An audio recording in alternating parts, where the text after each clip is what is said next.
Dập tắt thùng thuốc nổ Đan Mạch, Đức thẳng tiến vào tứ kết. Trong một ngày Sino Iduna Park đổ cơn mưa tầm tã, đội tuyển Đức đã gạt đi những ký ức buồn trước thùng thuốc nổ Đan Mạch.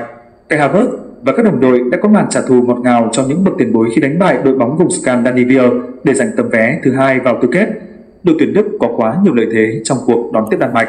Không chỉ có chất lượng đội hình vượt trội, họ còn được chơi trên Sino Iduna Park, sân bóng có sức chứa lớn nhất nước Đức với sự cổ vũ cuồng nhiệt của khán giả nhà.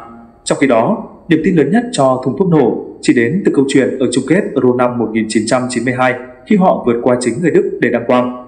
Và ngay khi tiếng còi khai cuộc vang lên, Lions Cup đã khát khao cụ thể hóa lợi thế đó bằng việc tràn sang phần sân đối phương chơi tấn công.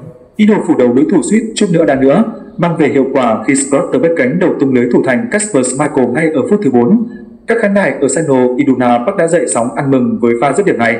Tuy nhiên, vì trọng tài người Anh Michael Oliver đã khước từ bàn thắng cho đội chủ nhà vì một cầu thủ của họ đã phạm lỗi với hậu vệ Đan Mạch. Dẫu bàn thắng không được công nhận, Đức vẫn tiếp tục duy trì sức ép khủng khiếp lên khung thành của những chú lính Chì. Trong trận đấu đầu tiên được đá chính thay cho Florian Wirtz, Leroy Sane đã chơi xông xáo bên hành lang trái và gây không ít khó khăn cho hàng thủ của đội tuyển Đan Mạch. Kai Havertz với vai trò của một trung phong cũng khiến người hâm mộ đội bóng vùng Scandinavia phải thót tim với những pha xử lý của mình. Phút 11, cầu thủ thuộc biên chế của Arsenal tung cú vô lê bóng sống ngọn gì, đáng tiếc rằng thủ thành Kasper Schmeichel đã xuất sắc bay người cản phá. Chỉ sau 20 phút đầu hiệp 1, những cú xe tăng đã tung ra 6 cú sút về phía khung thành của đối phương.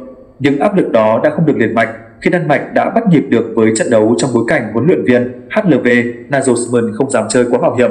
Ông yêu cầu các học trò giảm nhịp độ trận đấu khi nhận thấy đối thủ của mình có dấu hiệu sẵn sàng cho những pha phản công. Với tính chất của một trận đấu sống còn, chiến lược gia 37 tuổi rõ ràng không muốn quá say sưa trong mặt trận tấn công để rồi đối mặt với những rủi ro trước đối thủ không hề dễ chơi như Đan Mạch. Không chỉ tiết tấu tấn công của đội tuyển Đức bị gián đoạn, trận đấu cũng đã bị tạm hoãn bởi sự cố thời tiết cực đoan. Đội chơi Dortmund đã đổ cơn mưa đá, kèm theo sấm sét khiến trọng tài Michael Oliver đã phải cho dừng trận đấu để các cầu thủ vào đường hầm trú ẩn. Sau khoảng 20 phút, trận đấu trở lại và các học trò của huấn luyện viên Nagelsmann đã lại chơi bùng nổ như những phút đầu tiên. Kai Havertz tiếp tục thử thách Kasper Schmeichel với cú đánh đầu uy lực ở cự ly gần song thủ thành 38 tuổi vẫn là người chiến thắng. Trong thế bị dồn ép, Đan Mạch suýt chút nữa khiến người Đức phải hận với tình huống phản công sắc sảo ở phút cuối cùng của hiệp 1 sau khi cướp bóng bên phần sân nhà. Thùng thuốc nổ chỉ cần 3 đường chuyền để giúp Rasmus Hotland đối mặt với khung thành đối phương.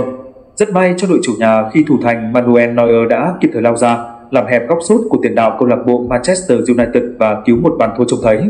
Đan Mạch đã có một hiệp đấu không đến nỗi lép về trước đối thủ, nhưng đoàn quân của huấn luyện viên Kasper Hummel lại phải gánh chịu sự nghiệt ngã của trái bóng tròn ngay ở đầu hiệp 2, phút 48. Sau một pha bóng lộn xộn trong vòng cấm của đội tuyển Đức, Andersen đã sút tung lưới thủ thành Manuel Neuer. Trọng tài chính người Anh đã công nhận bàn thắng cho những chú lính chỉ trong sự lo âu của người hâm mộ chủ nhà. Tuy nhiên tổ trọng tài và xác định trước đó một cầu thủ Đan Mạch đã rơi vào thế việt vị dù chỉ với một mũi giày.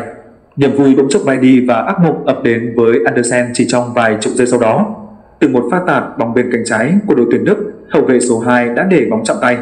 Một lần nữa công nghệ và ra quyết định có lợi cho người Đức với một quả phạt penalty. Để rồi Kai Havertz lạnh lùng đánh bại Kasper Schmeichel với tỷ số 1-0 cho đội chủ nhà.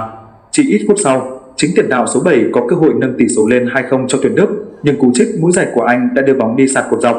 Trước đội hình dâng cao hòng tìm bàn gỡ của Đan Mạch, những cỗ xe tăng đã có nhiều hơn khoảng trống để chơi phòng ngự phản công sở trường với những mũi công có thừa tốc độ. Phút 69, từ một pha phất bóng dài bên phần sân nhà, Samu Musiala băng lên thần tốc rồi dứt điểm chuẩn xác nhân đôi cách biệt cho đội tuyển Đức. Bị dẫn 2 bàn, Đan Mạch buộc phải chơi tất tay để mơ về một cuộc lật đổ. Huấn luyện viên Kasper Hummel cũng làm mọi cách có thể để giúp đội bóng của ông đi tìm mảnh lưới của Manuel Neuer.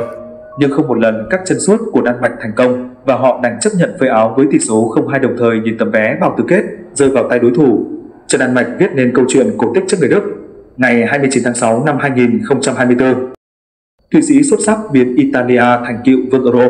Rạng sáng 36, đội tuyển Thụy Sĩ có màn trình diễn xuất sắc để hạ Italia với tỷ số 2-0 ở vòng 1/8, qua đó biến Azzurri trở thành cựu vương Euro. Bị đánh giá thấp hơn nhưng Thụy Sĩ đã chơi trận hay nhất từ đầu giải trên sân Olympiastadion. Trong khi đó, Italia thể hiện sự nhợt nhạt, vô hồn nên không bất ngờ khi đội tuyển xứ đồng hồ quật ngã nhà đương kim vô địch với tỷ số 2-0. Để giành vé vào tứ kết, Remo Freuler là người ghi bàn cụ thể hóa ưu thế của Thụy Sĩ trước người Ý trong hiệp 1 trước khi Ruben Vargas nhấn chìm đội quân thiên thanh với pha đặt lòng đẳng cấp đầu hiệp 2. Để thua 2 bàn, Italia mới có những nỗ lực muộn màng để gỡ thể diện. Dù vậy, đen đủi cho họ là 2 trong số những cơ hội nguy hiểm nhất được tạo ra, bóng đều đi trúng cột dọc Thụy Sĩ. 2-0 là kết quả chung cuộc, giúp Thụy Sĩ có vé vào tứ kết Euro 2024.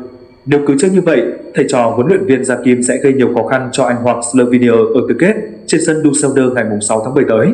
Trong khi đó, Italia trở thành cựu vương và là nhà vô địch thứ 3 liên tiếp trong lịch sử Euro bị loại ngay từ vòng 1/8 trước Azzurri. Tây Ban Nha, vô địch năm 2012, dừng bước ở vòng 1/8 Euro 2016.